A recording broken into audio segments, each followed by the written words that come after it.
Hey, I'm Colin Weston with ModGolf Live. Thank you for joining us on this Monday. It's Monday morning for me. Just a bit, actually. No, it's noontime. It's lunchtime. Usually we do this at 9 a.m. That's what threw me off here. 1 second. There we go. Shut that down. So welcome. So today I'm really excited. This is our Ryder Cup preview, and we're going to do this a little bit different as I've been promoting here. Hopefully you've all seen this already.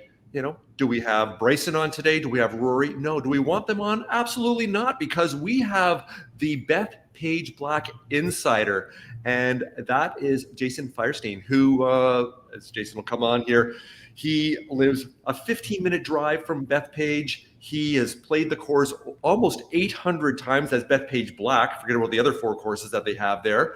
Since 1982, and he has so many stories to share with us, so many insights that I'm already getting super excited about this. So this is what we're doing today here on ModGolf Live. So yeah, Ryder Cup 2025 preview show. But before we get started here, as we always do, we're going to do the Monday morning musings. I guess I should have called this the Monday afternoon musings. I know that doesn't quite roll off the tongue quite as well there with the alliteration, but that's where we are. So one thing I wanted to mention is we just launched season 18 of the ModGolf Podcast, which we've been doing now since 2017, over 200 episodes.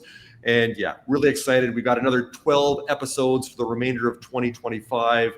And if you haven't had a chance to listen to any of those yet, we've got such diverse guests there, entrepreneurs and innovators in the golf space that are helping shaping the future of golf. So that's what we're doing here. That's what we continue to do. And today is no exception with Jason that's coming on here in just a moment. But before we do that, hey, want to give a little shout out to our friends at Golf Genius Software, who have been supporting the ModGolf Podcast and YouTube channel since 2019. And if you're not familiar with them, Golf Genius powers tournament management at over 10,000 private clubs, public courses, resorts, golf associations, and tours in over 60 countries now. So if you're a golf professional or course operator who wants to save time, deliver exceptional golfer experiences, and generate more revenue, who doesn't like to make more money, check them out online at golfgenius.com. All right, there's the intro. Now it's time for the main event. And here he is. I will bring him on. Jason. Hey, Colin. So excited to be here. So excited for the Ryder Cup. It's going to be an unbelievable week. I'm going to be there tomorrow. I'm going to be there Friday and Saturday. I got my Ryder Cup gear, got my volunteer hat on. It's going to be so much fun. This is 3 years in the waiting for us, and can't wait. Can't wait for it to begin. Love it. Well, this is a live and interactive show. Obviously, we're going to be promoting this afterwards, running up until the Ryder Cup starting later this week. I noticed we got 5 people jumping on here. So, hey, don't be shy. If you've got a question for Jason, anything you want to know about BethPage Black or any of the courses there, he is the man, and we're getting into this today. So, yeah, don't be shy. In chat here on YouTube, please put your questions in there, and I will pull them up on screen for you to be part of the conversation here, make this live and interactive.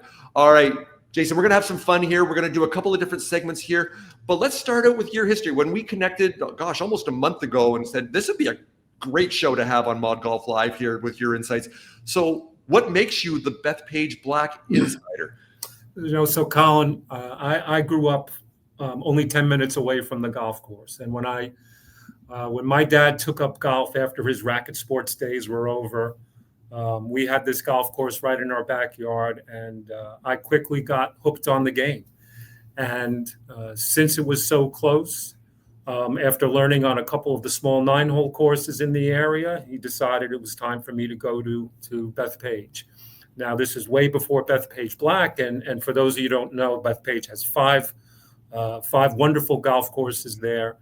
And I had an aptitude for the game, fortunately, and I started going there at the age of 12.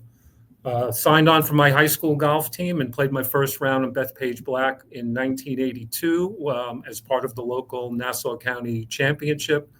And I remember a little about that round. I remember squeaking in with a 99, which I thought was great at the time. But that BethPage Black is nothing like you guys are going to see this coming week. That course was abused and used and in some of the worst shape you could possibly imagine. But it still had the bones of this amazing, amazing venue. And I'm so excited for everybody who hasn't seen it or who hasn't played it live to see it with the best players in the United States and Europe there this week. Love this. Love this. Well, hey, like I said, it's a live and interactive show. I've got lots of questions to ask you here. We've got a couple of segments to do, but we already have our first question from our audience. So I want to make them the stars here. And we have Teddy Kukulis, who was on the ModGolf podcast a couple of months ago, just had a knee replacement. Amazing story there. And first time out shot, I believe a 2 over par there, Teddy, if I remember correctly there in your first time back out. So here, I know you're going to get into this and do some reveals and secrets here. So maybe just tease Teddy a little bit here before we get into the meat of it later on here. Well, Teddy, I'm in the knee replacement club as well, so that won't stop you from getting on Black if you ever want to try. So how do I get on? Well, Colin knows that's going to be one of the secrets we're going to talk about. But living really, really, really close by, of course, is one of the major benefits. And willingness to play as a single. That's one of the things you have to do. Your 3 buddies are not going to be able to get tee time so easily. But if you're willing to go as a single and you're willing to get up really, really, really early in the morning and be willing to play a lot of times in the afternoon. I've been known in the spring and the summer to go 4:30 in the morning and get a tee time for 2:30, 3 o'clock in the afternoon. There's always a few singles scrounging around. And it's one of my great joys to not only play it as a single, but to play with a lot of first timers. And Colin, I've played with people from all over the world. One guy I'll never forget, he flew in from Australia, got off the airplane and jumped on BethPage Black. And he started out excited. And by the time he got to the back 9, I think we were all carrying his equipment to the finish because he was absolutely done. I'm part of the reservation system, of course, as well. And I'm going to give you guys a few tips on how to get into that system. But that's the biggest thing. And there are times where I've gone there and I've been like, oh, no tee time. So I either just go home or I go back to work. And so for the last number of years, I've played it almost once a week and sometimes twice. Got it. I got to pull this picture up here because you sent this one, and this ties into the reservation system. So what are we looking at here? So this is the famous bakery ticket, and the bakery ticket gets its name from when you go on those long lines on a Saturday morning and you want to pick up your bagels or your cake and your cookies for later on, and they hand you a ticket. So the famous parking lot at BethPage, where you camp out if you're so desirous. When the course opens up in the morning, one of the workers comes by in his truck and he begins to hand out those tickets. And those tickets are your spot in line.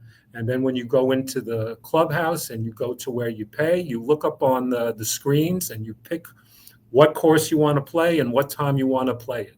So everyone who plays golf in New York who goes to BethPage knows about the bakery tickets, and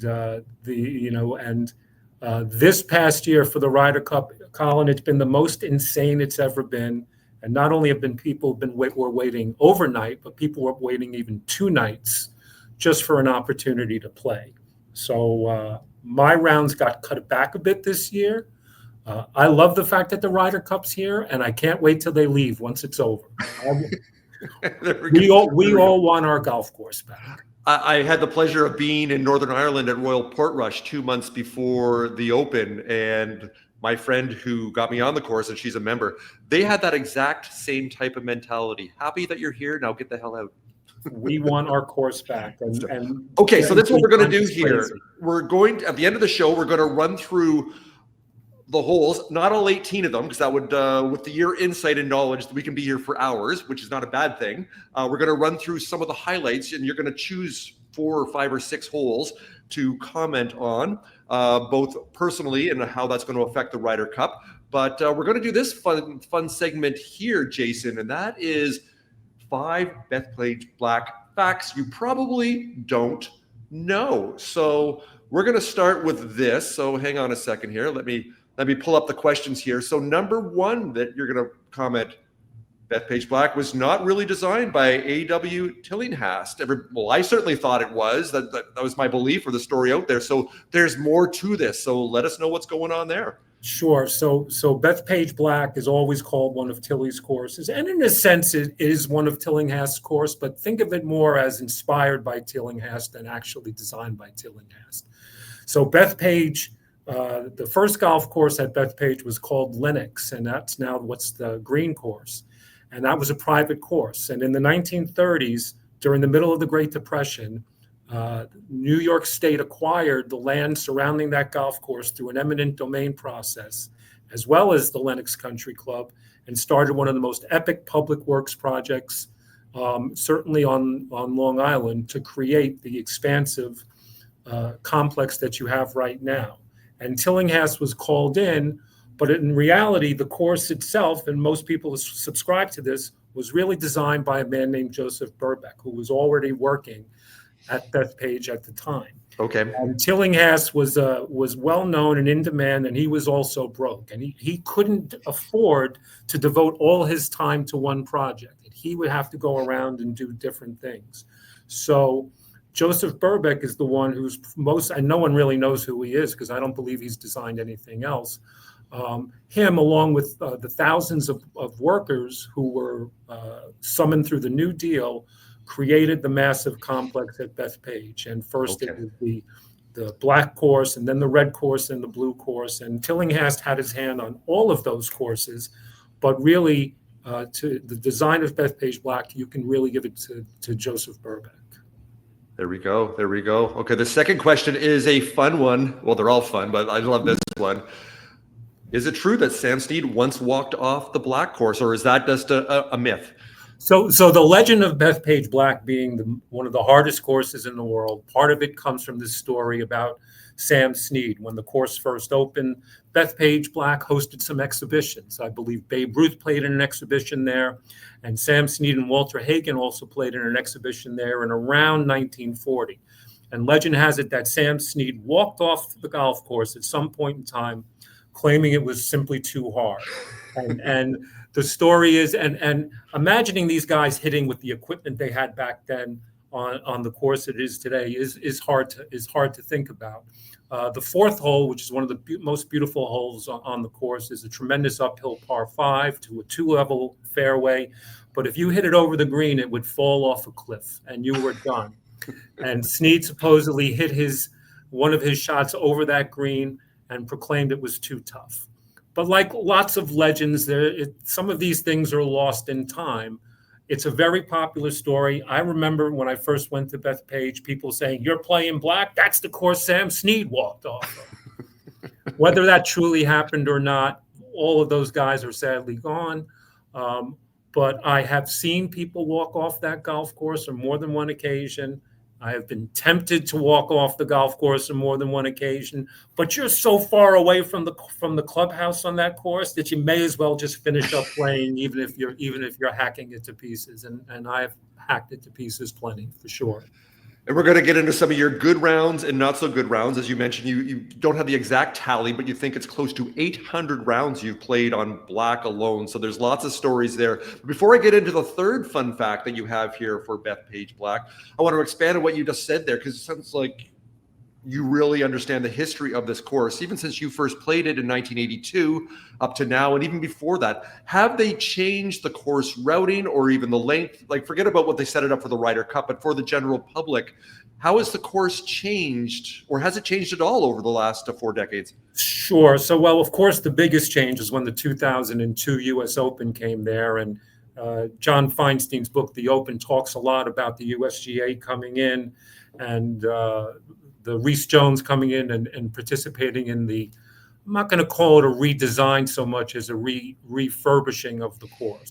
And a tremendous amount of money was put into the course, and the guts and those beautiful bones that were there were finally brought to life. Mm. And since that time, there have been a number of changes. They certainly lengthened the course, and I know from firsthand that there were tee boxes that were non-existent when I first started playing there, which are there now.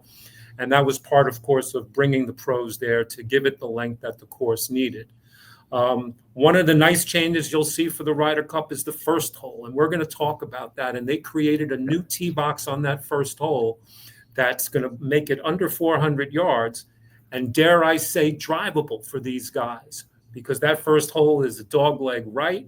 It plays downhill, and in the air, it's going to be about 360, and you better believe Bryson and Rory are going to be bombing it off that first tee in the hopes of getting it on the green. The bunkering has been redone. The fairways in the course for the last couple of years have actually gotten a little wider. Okay. Part of it is for pace of play, but I think part of it is to perhaps cater for the U.S. players. And sometimes they're less than accuracy when compared to the European players. Right. And that's something that I've noticed, and you're going to see a lot of bombing and gouging this week for sure. Definitely. Hey, I see we have quite a few people that have joined us here on the live show. So again, if you just joined us, if you have any questions here for Jason, our BethPage Black insider, played the course almost 800 times since 1982. Just put them in chat. Hey, you write it. I will bring it up on screen, just like we did earlier with our good friend Teddy. Okay, so we're going to bring up the next fun fact you have here. BethPage is the largest municipally owned golf facility in the U.S., but it's not actually located in the town of BethPage. So what's going on there? So a lot of you folks probably now watching see that BethPage is located in a town called Farmingdale, New York. Yeah. There is a town called BethPage, and there is a town called Old BethPage. And BethPage is a large New York State park that not only has an amazing golf facility, but it has polo facilities, it has trails, and it has everything else. But BethPage itself is located in the town of Farmingdale. It is mostly in Nassau County here in New York. There is a small part of it that stretches into neighboring Suffolk County as well. But I'm so blessed, there are 5 golf courses at BethPage. And since it's owned by New York State and operated by New York State, it is, in fact, the largest municipally owned golf facility in the United States. And I am amazed at how well the government actually has run this facility, especially since the U.S. Open first came, and now the PGA, of course, the PGA Championship came. And Colin, I don't know if you saw the announcement this week, but the women are finally coming to BethPage Black in 2028 for the first LPGA major event, the KPMG. And I am so looking forward to see the best women in the world play their first major at BethPage, and we're getting the PGA Championship back in 2023. Nice. So we are so lucky here, but the luck is with everybody because anybody can play, and that's one of the great things that makes this. They call the U.S. Open the People's Open. This is the People's Ryder Cup, and this year, believe me, the people did come to see BethPage before this event. Nice. Okay, right at the top of the show there, when Teddy asked his question about how do you manage to get on BethPage Black so many times here, you're going to expand on this because this is your 4th fun fact, more of your hack than a fun fact perhaps, but you're going to reveal your secrets of success. Even though you touched on them earlier, why don't you reinforce what you said already there to Teddy? Sure. So, Colin, I've been coming so long. There have been so many different incarnations of how to get a tee time at BethPage Black. Before there was a parking lot, we used to line up in a straight line down the road that would go almost a half a mile in length, car after car after car. I remember as a teenager or as a young man coming back after a night on the town, perhaps, and my dad would be on that line, and I'd stumble up to him and sit in his car waiting for a chance to play. But for those folks there today, this is what you got to do. The first thing is you have to join the reservation system. Reservations are hard to come by for sure, but anyone can join the reservation system, and you might as well sign up. You just give them a few pieces of information, and that's step 1. Now they've changed this a bit. So for residents, we can book up to a week in advance. For non-residents, you guys can only book up until 2 days in advance. And BethPage this year instituted a 48-hour cancellation policy as well as a $5 deposit. All of this is to give more people an opportunity to play. But that 48-hour window is so important. So if you have an idea of when you want to play, you have to start going on the website and refresh those tee times until one pops up. And they do pop up from time to time. Somebody said that of the times when they're originally booked, only about half of them stay with the original booking. So you have to be persistent. So that's secret number one. Secret number two is kind of what I touched on earlier. If you want to play it, go by yourself.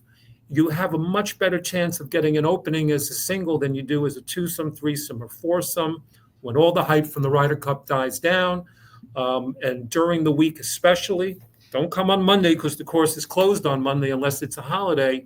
If you get there early in the morning, there's a good chance that you're going to get a tee time as a single in the afternoon. It's the thing I do most often. The camp-out experience is tremendous. Colin, I can't tell you how many times I've been in that parking lot and I've done the overnights, and it is some experience. It's like a crowd waiting for a rock concert. You know, it's so much camaraderie. And nowadays, people bring tents, they bring campers, they bring televisions, they play games. DoorDash delivers their food or liquor or whatever it may be. And it's an experience to certainly do that. And if you get a reservation at BethPage on any course, and I suggest that if you want to play black and you see an open reservation, just grab it. Because that reservation, if you go to the course, sometimes there are last-minute cancellations. In any reservation, you can switch to another course. So there have been times where I've had a reservation on the red, and I go to check in, and lo and behold, there's a time on the black. But you know, and persistence with the reservation system is key. And if you're going to try to get a reservation as an in-state New York resident, you have to be precise. You can't go, I would wonder what time I would like to play. And then you start looking at the times. They're all gone. So you have to hit the time you want as soon as those times pop up. Right. And Colin, those times are synced to whatever is on your phone. It is absolutely precise to internet time. So your computer may be a second or two behind internet time. You got to make sure that you go on time.is and sync your computer so you can be there precisely when the reservation opens, which is 7 p.m. 1 week before you want to play. Well, there was a whole host of hacks there. So everybody can get a time now, or at least have a better chance. Increase their opportunity, their chances of getting a time. Oh, and the other thing is go on social media, because on Facebook and on Instagram and on Twitter, or on X on Twitter, there are guys who you can see, like myself, who play a lot. Shoot out a message to one of those guys saying, "Hey, I'm interested in coming in. Can you get me on?" And I've been happy to share reservations that I've gotten with total strangers before, and I've even met some really, really nice people who I'm still friends with today, just by getting them on BethPage Black for them once in a lifetime experience. For me, a lifetime experience. There we go. There you go. There's a great another reason why you should just ask sometimes. You don't ask, you don't get. You just never know where it's going to take you. Okay, last question in our 5 fun facts here. Maybe this one's a little bit controversial here. So why will Black most certainly never host the U.S. Open again? What's going on there? Well, I got my U.S. Open hat from 2002 right there. And I got my U.S. Open hat from 2009 right there. But Colin, the next 25 U.S. Opens, none of them are scheduled for BethPage Black. There was some controversy for the folks who can remember when the U.S. Open was here. First of all, the weather was absolutely terrible, both in 2002 and in 2009. It had a Monday finish, and the USGA hates Monday finishes. There were problems with the tickets for people who got rained out Thursday. I was one of them in 2009. First, there were no refunds, then there were partial refunds. But at the end of the day, I think the USGA just decided that BethPage wasn't going to be in its long-term fit, and they were going to stick to their more notable rotation of courses that they're in right now. But fortunately, the PGA came around, and the PGA booked the PGA Championship in 2019. But BethPage also hosted part of the FedEx Cup a number of years earlier. And another fun fact, the USGA and the PGA, they disagree on a lot of things, including sand. So they actually had to change all the sand from the U.S. Open sand to the PGA tournament sand to go by their standards versus the USGA standards. But I think my U.S. Open hats are going to be the two and only ones that we're ever going to see at BethPage. Well, it'll just leave more room for all those new PGA Championship hats that you're going to get over the next couple of years. Exactly. There we go. Okay, so again, got quite a few people here joining us, so thank you for that. And once again, don't be shy. You got any questions here for Jason, just fire them in chat and I will pull them up. Okay, so now we're going to do something fun here. I'm going to pull, let's see if I can do this here. Okay, there we go. We're not going to do all 18 holes, like I said, because with your depth of knowledge, we could be here for a couple hours, which would be amazing, but we want to keep this as tight as possible. So you wanted to start with hole number 1. So I'll just be the navigator here. So I'll start the video here and you give us some commentary. So the hole number 1, of course, is the location where the sign is. And Colin, you can see right there that it says par 4, 430, but stop it right there because there is a new low tee box that they put into BethPage 2 years ago just for the Ryder Cup. And that tee box is going to be playing 397 yards. You can see it just to the right of the 18th green right there. Right. And you can see what a beautiful downhill par 4 this is with a dog leg right. And Colin, 397, drivable? You bet it's drivable for these guys. Rory McIlroy this week was taking it over those trees on the right-hand side. 350 to 360 yards will fly that green. And they want excitement. And they've built an amazing amphitheater around the 18th green and the first tee. That's going to make this a risk-reward opening hole, similar to how Whistling Straight was when Bryson DeChambeau drove that opening tee shot there. But for me, Colin, that you can see those bunkers that surround that green. If you're in that bunker on the right or on the left and that pin is in the front, that is an impossible bunker shot to get close. There is no green to work with. A good shot to the middle of the fairway leaves you a nice, easy approach and very much a birdie hole. But Colin, I've been so nervous on that front tee. I've seen so many men and women get on that first tee and they are literally shaking. We're not used to these guys shaking. They're going to be shaking on this tee when they tee off on this first hole today, this week. And risk reward is what the PGA has set this course up to be. And you're going to see as much excitement as any on an opening tee shot when you watch them tee off on Friday morning and this great championship begins. Nice. So, okay, so I'm going to put you on the spot here. Like you said, you've almost played black almost 800 times here. So you said off camera that you've birdied every single hole at least once. And obviously you've had some big scores. So obviously you've birdied number 1 a couple of times, many times. Can you share with us here? It's going to be a bit self-deprecating. Can you share with us? Can you remember what is your biggest blow-up score on the first hole ever? Oh. And what happened? So Colin, with age comes wisdom. One of the pieces of wisdom is learning how to put a ball in your pocket when it's time to put a ball in your pocket. When someone says, I got a 15 on that hole once, I'm like, you really made people wait for you to take 15 strokes on a golf hole? The group behind you must have been screaming bloody murder. But those trees, Colin, on the right, when the rough is up, they will just gobble your ball up and gobble anything that you want to get out of there. I know I've made at least a 9 or a 10 at some times. The bunkers are tough. The thing with BethPage, Colin, is, even for the average, when it's in season for the average player, the rough is just so thick and the fescue can be daunting. I was there on Saturday, and it's not as high as it was for the Open or for the PGA Championship.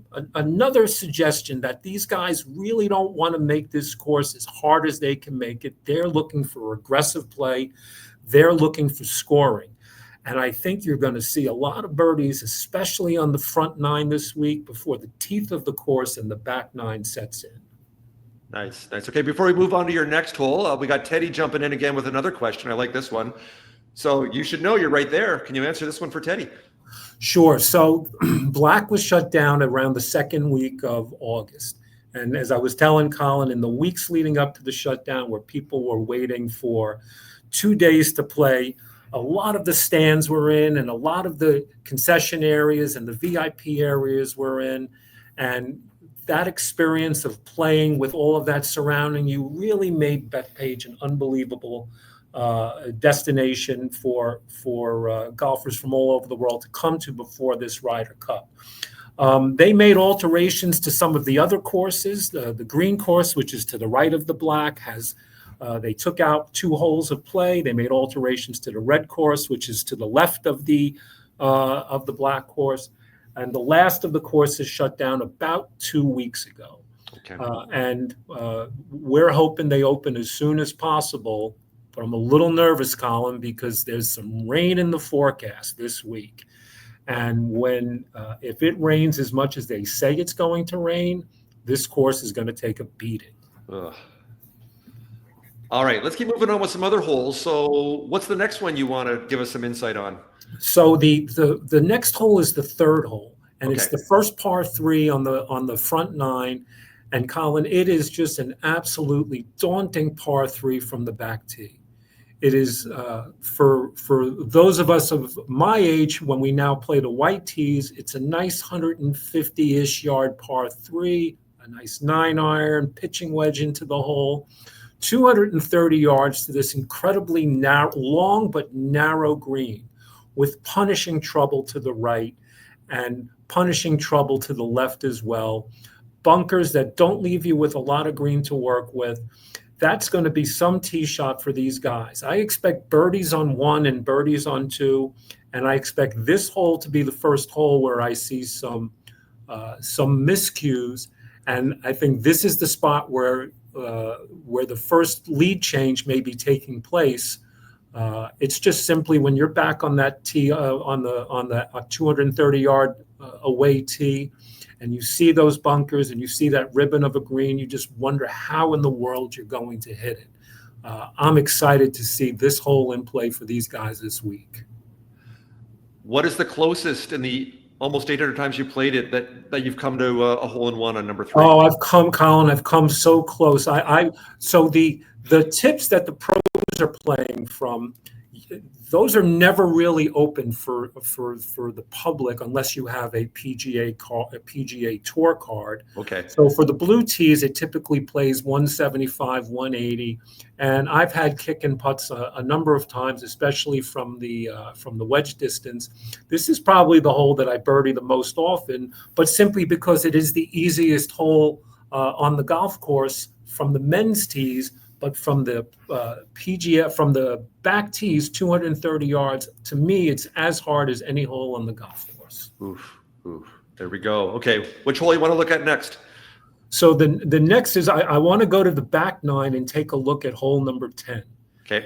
And for those of us who play BethPage Black, and for the new people who play, sometimes they start and they go, this is not as hard as I thought it was going to be. Well, when the back 9 shows up, you're going to see some of the most difficult holes in golf, really anywhere in the country. This was the hole that Corey Pavin couldn't reach the fairway on when the U.S. Open was here. It's going to play over 500 yards with amazing bunkering on both sides of the fairway, but the bunkers on the left are absolute death if you're in them. The greens at BethPage are not as challenging as you may find on some newer courses. That's because it's just so hard tee to green that in the design of the course, they didn't feel a need to make very, very sloping greens. Right. However, the back 9, the greens do start to slope a bit more. And the challenge on 10 is going to be to find that fairway, because if you don't, it's almost a certain bogey unless you get up and down. And it's really where the length of the course really starts to bare its teeth.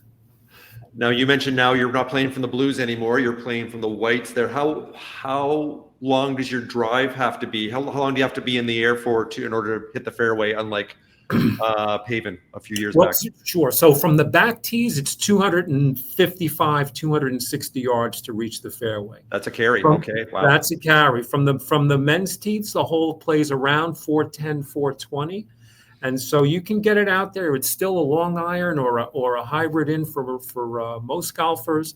But that second shot is so challenging.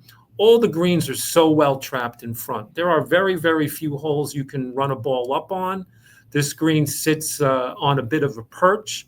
If you don't land it on the green, you're not getting on the green. And even if you land it on the green from that distance, holding the green is not so easy either. Just an absolutely great, great, great golf hole. Nice. Well, it sounds like a lot of matches may turn on this hole, you're saying. This is the start of the guts of the course. And Colin, I mentioned I'm going to be a marshal on the course. And one hole I do want to talk about is the hole I'm marshalling, which is 13, which is the only par 5 on the back nine. The course plays as a par 70. It plays as a 71 for us mere mortals. The 7th hole will play as a par 4 for them. But this hole is just my favorite hole on the golf course. All right. It is an absolutely beautiful, beautiful par 5. Some of the changes to the course were made on this hole. For us mortals again, they took out one of the bunkers on the left. You can almost see it when you get to the bunkers on the left. There used to be a bunker there in front of that first one, no longer.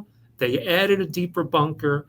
And my friend Andy, who was at the course today, sent me a video of Bryson DeChambeau taking his second shot on this 600-plus yard par 5 and putting it on this tiny, tiny, tiny back-to-front sloping green.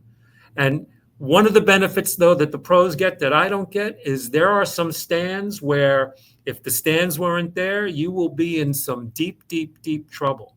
And that par 5 risk reward, all the matches most likely are going to be going in 13. I can't wait to see who's going to take this par 5 on in 2. I think almost all of them are going to try. Yeah. Great golf hole. Wanted to ask you this time of year, so late September, what traditionally are the wind conditions like? Obviously, it depends if it's clear out or if it's rainy or if there's storms. But traditionally, on a day, is there a prevailing wind, or is it fairly calm out there? So I'll tell you, there are times where I feel like the wind's into me on every single hole, but the prevailing winds on the back nine mostly are crosswinds, and okay. On 13 it's almost always a crosswind. Fall is not a terribly windy season. The springtime, this spring, Colin, I played in some just crazy difficult conditions, and the wind doesn't seem like it's going to be a factor this week as much as the rain that's in the forecast can be. I don't know. The thoughts may be that may favor the European guys like Lowry and McIlroy, who may thrive in adverse conditions. But the prevailing winds make 13, usually don't impact 13 as much as they impact the next big hole, which is 15. And 15, Colin, 15 is the hole that crosses back onto the other side of the road. And that is perhaps the most famous par 4 that BethPage has. And it is a tremendous uphill all the way par 4. And you can't appreciate how much this hole goes up the hill until you see it for the first time. That fairway is a ribbon. And it's at least, and you can see from the stats there, if you don't hit that fairway, it's at least half a stroke, if not a full stroke. It is tough to get on the green in 2 with the biggest, most perfect drive of your life, simply because you have to hit it so far uphill. And this green has so much slope in it, Colin, so much slope. Back to front, like many of the Tillinghast-inspired courses have, that this is going to be a hole that if there's a birdie on this hole this week, it's definitely going to be flipping the score a little bit for one of these guys. And the other thing, Colin, is BethPage is such a long walk. For us mere mortals, I mean, it's a long walk, and half of it is spent looking for your ball and looking for your friend's ball and looking in the fescue and in the rough. But even for these guys, these well-trained athletes, you start to get tired when you reach 15. And the walk up 15, when you're carrying your bag or pushing your push cart, by the time you get to 16, you are tired. And I'm looking forward to 15. 15s where all of the big corporate boxes are. That fairway, the rough off to the right there is lined with all of the big wigs who are going to be there, hoping that match is going to make it to 15. Hopefully it does. Hey, want to ask you this. All the rounds you've played there, what is the most number of balls you have lost? Have you lost more than a dozen? What do you think? What can you recall? Or have you let that go? Maybe. So yeah. There are times where 3 or 4 on a hole will certainly happen, especially when the fescue is up, and especially if you're in like the early spring or the late fall where the sun can be so difficult to see. You can lose ball. I can't tell you how many times where you see exactly where your ball landed and you walk right to it and you look and you simply don't see it. That's how thick the rough is. And there are times when they call it the leaf rule. We just call it the BethPage rule. Hey, I mean, we know it's here, but it's probably in a bird's nest of a lie somewhere that you just simply can't see. You just simply can't see the ball. But I'll tell you one quick story. For all the balls I lose and the people who know me, every Christmas or New Year's, and I'm probably not supposed to do this, but on Christmas when the kids are done opening the gifts, or on New Year's, if there isn't snow on the ground, my dog and I will go to BethPage Black, and we'll go on to the course, and I will bring a knapsack and a pair of gloves, and I will go to the honey holes of golf balls, the places where I know balls are going to be. And there are times where I'll come back with over 150 golf balls that I have found. And with the price of a Pro V1, because Colin, no one's playing top flight or pinnacle at that course. No. So I have found a collection of golf balls that will last me months. And that was a tradition started with my dad before when I was young, and he's passed away since, where we would go and scrounge for those balls for the upcoming golf season. Love that. Speaking about losing golf balls, I'm sure you played a couple of rounds where you've never lost a ball. How many rounds do you think you've played there where you've played with the same ball on all 18? I've been fairly lucky, even though I've gotten older. I have a good idea of where the missed shots do tend to go. So I've played enough rounds without losing a golf ball. I've also played rounds where I've taught my golf ball a lesson, and I've intentionally lost it when I've realized that after 8 or 9 strokes, perhaps on that hole, it's time that golf ball got lost. And again, with age, I'm a big proponent of the bright yellow golf ball to make it just a little easier to see. There we go. Okay. I put this question out here on chat. Hopefully the people that are still with us can give their predictions here. I want to ask you, I have a feeling I know what the answer is going to be, but what's your prediction for the outcome, and what do you think the score is going to be? Oh, I'll tell you. I mean, I'm rooting for the USA for sure. Although people know, I mean, I do love some of these European players. Shane Lowry is perhaps one of my most favorite players on the tour. He's got a little bit of that temper that I've been known to display from time to time, and frustration at himself. This one, to me, it's going down to the wire. I don't see it being more than a point or a point and a half away. And I'm so looking forward to Sunday. I don't think you're going to have any of those blowouts that you see. I forget how many points there are in total. I think 24, if I'm not mistaken, or 28.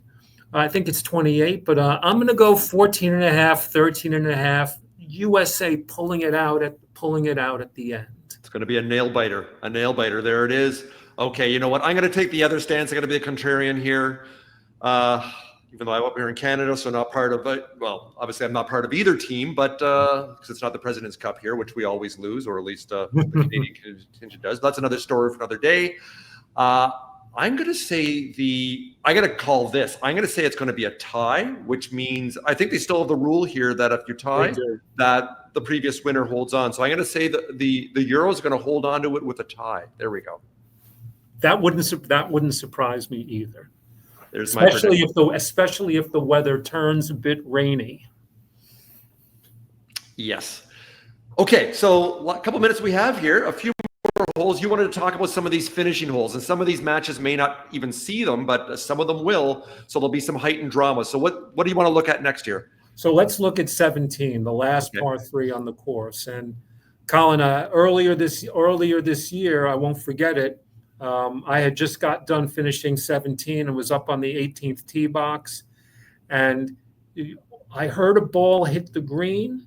And then the next thing I know, I heard a ball hit the stick, and the group behind me the man in the group behind me got a hole in one. It was all over social media afterwards as well, because his friends happened to be filming it at the time. Nice. And when you get to watch the shot on X or on Instagram, it was a really, really, really good swing, and it's an amazing hole in one from those back tees. And the Ryder Cup picked up on it as well, and the PGA did find the group and gave them all tickets for the Ryder Cup. The 17th hole, it's going to be surrounded by stands, and when you're playing that tee shot, you can barely see the green over this epic bunkering that's completely surrounding it. Those bunkers are so high and so deep, and the target line is just so difficult. And late in the day, Colin, when these guys are going to be heading towards 17, the sun is right in your eyes. So if the sun has managed to peek out, it's a hard shot because you look up at 5, 6 o'clock in the late afternoon and the sun is right in your eyes. It's a wonderful hole with a tremendous sloping green that slopes left to right, top down, and the drama in that tee shot is something else. And if it's going to be a team. If a match is one up or one down on this hole may make or break it, because the finish 18 is a birdie hole all the way for these guys. There we go. Well, before we go to 18, I wanted to ask you, the video, I can't really see the elevation change. So how elevated is the green when you're at the tee box? Can you even see the surface of the green? Tell us about that. The green is slightly above the teeing area, but the front bunkering in the hole is so deep and so steep that it completely obscures the green. Right. When you're teeing off. You can see a little bit of it there in that photograph. That front bunker is just absolutely covering your view of the green, and you can see again the green is large laterally, but it is so narrow back to front. And if you hit it just onto the green, the ball will kick forward. And a lot of times I've hit shots that I thought were absolutely great shots, only to find it in the rough over the green, or even worse, in the back bunker over the green. So holding that green is difficult for most of us. Now these guys hit it so high, and if the conditions are soft, they will be able to hold that green. But that is such a big swing you need to make when your energy is down and you're hitting your hybrid or your 4 or 5 iron just to hopefully get it on the green. You can see the sand save percentage is so low there because of the difficulty of these greens. Here we go. So you played this hole almost 800 times. I'm assuming your bingo card is full with being in every single bunker. Have you been in all 5 bunkers at one point? I've been in every single bunker on this golf course. There is no question about it. I believe the official total is 190 something. And I've gone through it enough to go, yep, I've absolutely been in every single one. I've been in, on some holes, 2 shots, 3 shots, even 4 different bunkers on one golf hole. And 17 is one of them, where you can do a little bit of back and forth over the green on your second shot, back over the green again on your third shot. So I have been in them all. And Colin, on 18, which also has tremendous bunkering, I will say that when I'm a little tired, I'll hit those greenside bunkers in 18, and the ball will stay there. And I will surrender to the course, saying, "BethPage, you have defeated me yet again." On 18, I want to ask you this: do you think from where the players are going to be hitting from on the tee box, are those 2 sets of fairway bunkers, do those even come into play, or are they going to be bombing by that? I think they're going to be bombing by that for the most part. You know, one of the criticisms of the 18th hole was when Lucas Glover won the 2009 U.S. Open. He was able to hit a 6-iron to the middle of the fairway and either a 9 or a pitching wedge into the green. It only plays 410 yards. Right. They did redesign this hole since the U.S. Open to make it a little bit more difficult, and they did add some bunkering.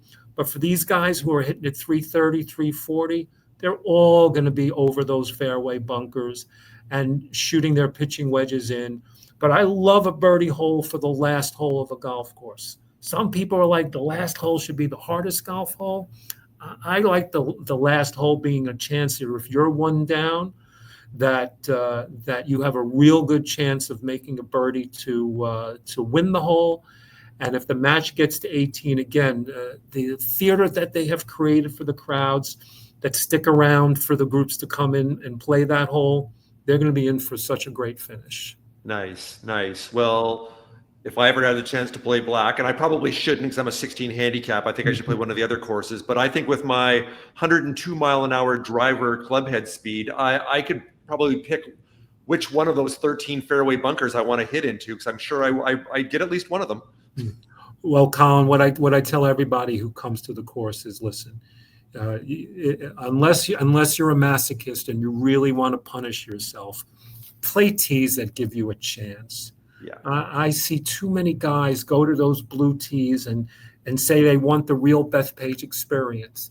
And I said, yeah, it's an experience. Getting kicked in the teeth is an experience as well. But maybe one you might not want to have. You want to have a chance at some pars. Maybe have the chance at the birdie. 6,600 yards from the white tees makes it a monster of a golf course. Yeah. But it's not an unfair test of challenge for the amateur golfer. 7,000 plus from the blue, you're bringing a whole new game into the equation. Yeah. Yes. Make your experiences a positive one. Life is hard enough as it is already. You don't need to make it any harder. I never understand why people choose to do that. Yeah. I'm impressed. If you get a birdie on any hole from any tee, I'm impressed on that course for sure. Love that. Well, hey, why don't we wrap it up there, Jason? This has been so much fun. I have enjoyed the time here. It's almost been an hour here, and it's just absolutely flowing by. And we had about a dozen or so people coming on asking questions. Thank you, Teddy, for chiming in there. We appreciate that. And Jason, I hope you have a fantastic time marshalling. I will. Sure. It's going to be great. Thank you so much for the opportunity, Colin. All right, everyone, go watch BethPage. There we go. All right, Jason, take care. We'll talk soon. We'll talk soon. Thanks, Bye guys. now.